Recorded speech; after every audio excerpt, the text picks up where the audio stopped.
As you noticed in the film with the Yanomami community, there was some young Yanomami saying that, yeah, we need to learn our language, but we need to learn their language so that we can defend ourselves, against what's coming, right?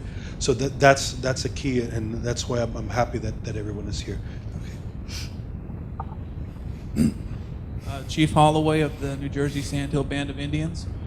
I would like, first of all, to extend greetings for a number of chiefs that weren't able to be here this evening. They were caught a bit flat-footed on the notice for this, and fortunately I was able to be here. I have a two-part question, if possible. First one deals with the United States itself, and then the second one deals with smaller territory like New Jersey. The first half of the question is, with Ambassador Rice stating that the Obama administration is considering revising their position on the treaty, we know that the United States has almost 500 displaced tribes. So it's kind of a national issue. They can't just deal with one tribe unilaterally. Has your body had an opportunity or even been asked or offered assistance in helping them craft a solution to what many in the Obama administration have called the Indian issue? Chief, first of all, to answer your question, no. The United States has not, to my knowledge, reached out to the permanent forum and asked for any of that guidance that I know of. What Ambassador Rice had said this past April when she attended the Permanent Forum on Indigenous Issues session was that the United States was prepared to revisit and rethink its position on the Declaration on the Rights of Indigenous Peoples, which was great news and received an applause from the hundreds of Indigenous people sitting in the room. Because, as you know, there were 4 countries that voted no, that vetoed the declaration. The US, Canada, Australia, and New Zealand were those countries.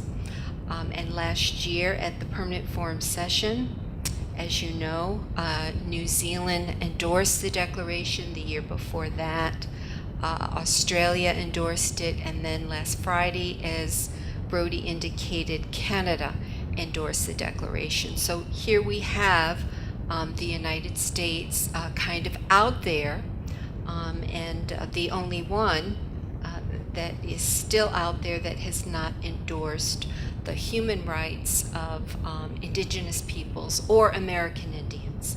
So we need to keep holding their feet to the fire so that we get a decision, and hopefully the decision that we want.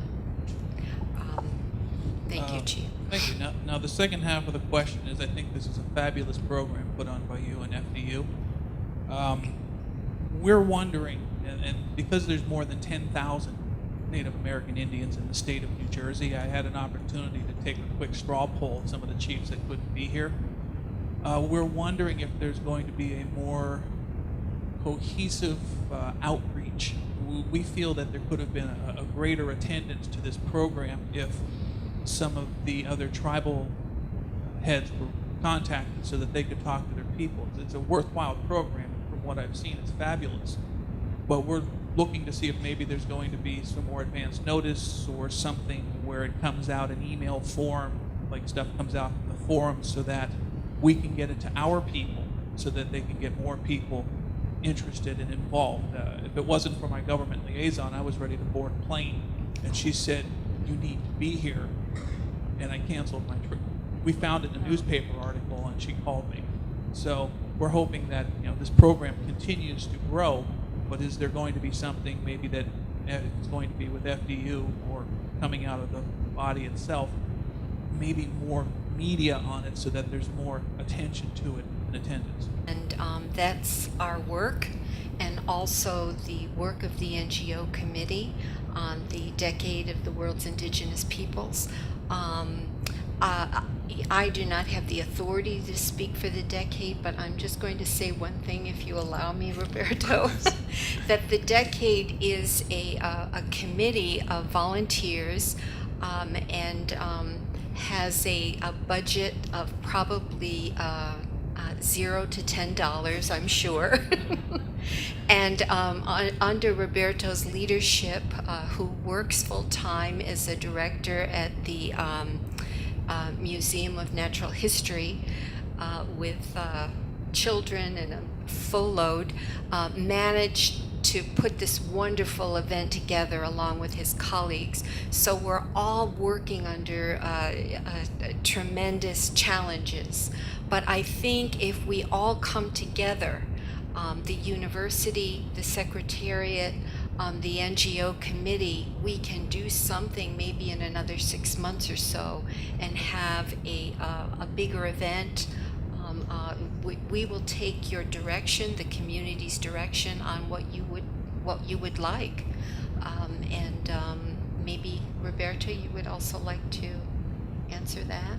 I think the idea is, while outreach could always be better, you have to start someplace, and we're glad that we're able to start. And with our good friends here at FDU, we hope that the enthusiasm for the program will spark that interest that could help us continue, because we do all need each other in that, and I'd be happy to help out in working on getting some more forums like this for the communities and working more with the communities across the state and beyond. My name is Jose. I am a graduate student at FDU. Also, I want to say myself that I am myself an indigenous person from Ecuador, from the Shuar community. And with that experience, probably it is different in the United States, but in Ecuador I have seen indigenous people gaining a political power and the leadership position in different status.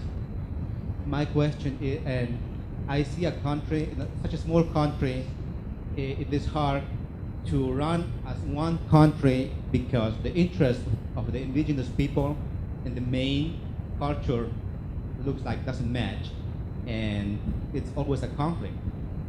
And my question to you is, I understood perfectly you said that you don't have the solution, you don't have the power to dictate, but what are the possible recommendations that you could give to the situations like in Ecuador, it's such a small country, but it's very conflicted cultures, and we don't agree with the government or the main culture. And what could be the recommendations that you could give in order to that the countries can run as one country, accepting all differences, and so trying to run a country as one culture and as one nation. So I see it very difficult. But when you have a country such as Ecuador with its diversity, that's quite a challenge. I do know that the Constitution of Ecuador, with the influence of its large indigenous population, includes the right to water, which is a wonderful principle, and something that the Ecuadorian people should be very proud of. Not every country can say that its constitution has the right to water. Ecuador also was very supportive in adopting the Declaration on the Rights of Indigenous Peoples. The internal workings of the country of Ecuador, I think, as Brody had mentioned earlier, is something that's very sacrosanct when it comes to governments. When it comes to the interference or the outside influence of other institutions and other governments, the posture that you take is one that's very slow, that's very cautious.